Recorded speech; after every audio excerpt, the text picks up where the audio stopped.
este vídeo segundo de la unidad 3 vamos a ver los diferentes contratos. Para empezar, veremos que vamos a ver tres tipos de contratos: el de depósito, el de arrendamiento y el de compraventa. Lo vamos a ver tanto en la vertiente civil como en la mercantil. En primer lugar, el contrato de compraventa es el contrato por el cual una parte se obliga a transmitir a la otra la propiedad sobre un objeto o bien y la otra a pagar el precio que se estipule sobre él. Puede ser civil o mercantil y los elementos, digamos, personales pues son el comprador, el vendedor y los materiales, la cosa y el precio. No hay mucho más.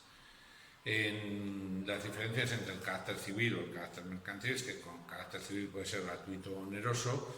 En el caso de la compraventa civil que fuese gratuita se llama donación, o bien puede ser mercantil, entonces se regula en el Código de Comercio. Si es civil se regula en el Código Civil. Las partes, digamos, son particulares, ya sean personas jurídicas o personas físicas, y en el caso de la compraventa mercantil, una de las partes tiene que ser comerciante de acuerdo con el Código de Comercio. En el caso del civil puede ser gratuito o oneroso, pero en el caso del comercial tiene que ser oneroso y además a veces se le pide que tenga ánimo de lucro, es decir, que vaya a volver a revender ese bien con el cual se va a lucrar. Pasamos al contrato de arrendamiento. El contrato de arrendamiento es el contrato por el cual se cede a una persona el goce y disfrute de una cosa durante un determinado tiempo, no para siempre, sino durante un determinado tiempo.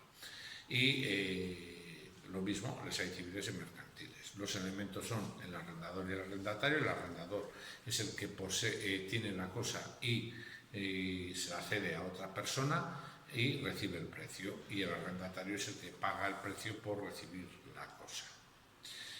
Las obligaciones del arrendador son a entregar la cosa del contrato, a repararla cuando se ha estropeado por el uso normal, a mantener al arrendatario en el goce y disfrute de la misma, y no puede variar la forma de la cosa. Por ejemplo, no podemos en un piso, en un bajo, hacerle una reforma y convertirlo en un local de negocio y seguirlo alquilando como un piso. Y el arrendatario es pagar la cosa, utilizar la cosa de acuerdo a sus circunstancias. No puede ser que en un piso montar un bar, por ejemplo, y a pagar los gastos que ocasione el uso y disfrute de la cosa y el contrato. En el arrendamiento mercantil vamos a distinguir tres figuras: el leasing, el renting y el factoring. El leasing es un elemento por el cual una sociedad de leasing compra a una empresa un bien para cedérselo durante un tiempo, en principio, a otro empresario. Normalmente tienen que ser todas empresas, a un empresario para que lo use y demás. Y llegado el vencimiento del contrato, si quiere se lo puede quedar. Es una forma de poder adquirir bienes y servicios de forma financiera por parte de las diferentes empresas. Digamos que la sociedad de leasing establece unas cuotas a pagar durante un tiempo, y llegado el final del tiempo, el empresario que ha recibido la cosa del fabricante pues decide si se la quiere quedar y paga una cuota restante, o bien decide venderla, decide dejarla y por lo tanto no pagar esa cuota. El renting es un arrendamiento que no es financiero, sino que una empresa adquiere un bien para arrendársela a otra persona y no hay opción de compra. Si llega al final del contrato tendrá que devolver la cosa y dejar de pagar el precio. Hay tres elementos personales: la sociedad de renting, el cliente y el fabricante del bien, y se tiene que hacer por escrito, normalmente sin fedatario. Sería, por ejemplo, el alquiler de un coche. Se utiliza durante un tiempo y además lo que pasa es que normalmente cuando hablamos de alquiler de coches es una cosa temporal de 1, 2, 3 días y otra persona utiliza el mismo. Aquí cuando hablamos de renting, hablamos de un bien nuevo que me lo dejan en mi poder, que yo lo utilizo durante un tiempo y que cuando ya no me interesa o llega al final del vencimiento me dan otro o lo dejo y ya está. El contrato de depósito es el contrato por el cual una persona entrega a la otra una cosa para que se la guarde y custodie. Puede ser retribuido o no retribuido. Las obligaciones del depositario es recibir la cosa, guardarla, tenerla no utilizarla si no le dan permiso para ella, y si se pierde la cosa, pues reponerla.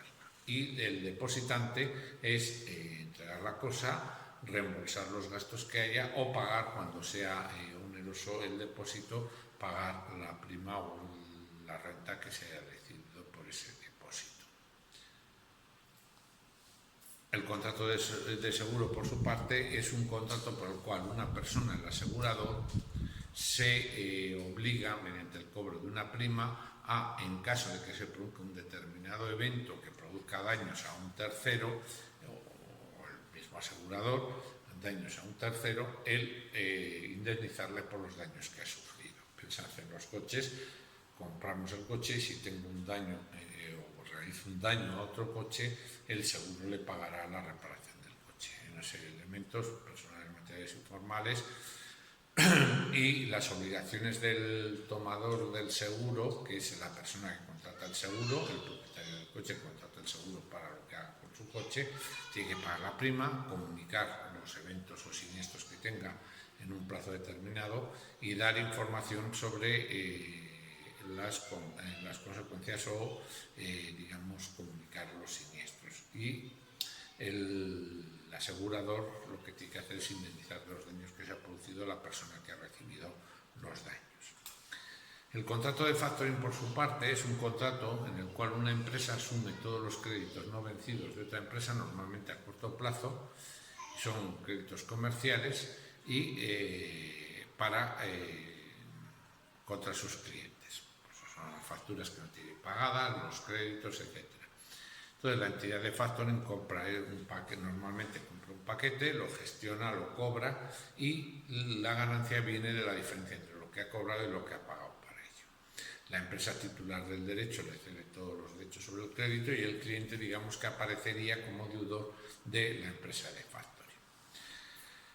Normalmente puede ser por una tarifa, cobrar una tarifa para realizar los cobros, o bien la empresa de factoring paga un dinero por esos créditos y se queda con todos ellos. ¿Cuáles son los elementos que tenemos que tener en cuenta a la hora de saber si los contratos son válidos? Bueno, pues en principio, el nombre del contrato. Uno no puede firmar un contrato de arrendamiento y decir que es de compraventa. Las fechas donde se hace la identificación de los bienes, de los contratantes, de las personas, las estipulaciones, el estar de conformidad con el contrato, y en ocasiones se pueden incluir anexos que se utilizan como determinados aspectos técnicos. Y esto es todo.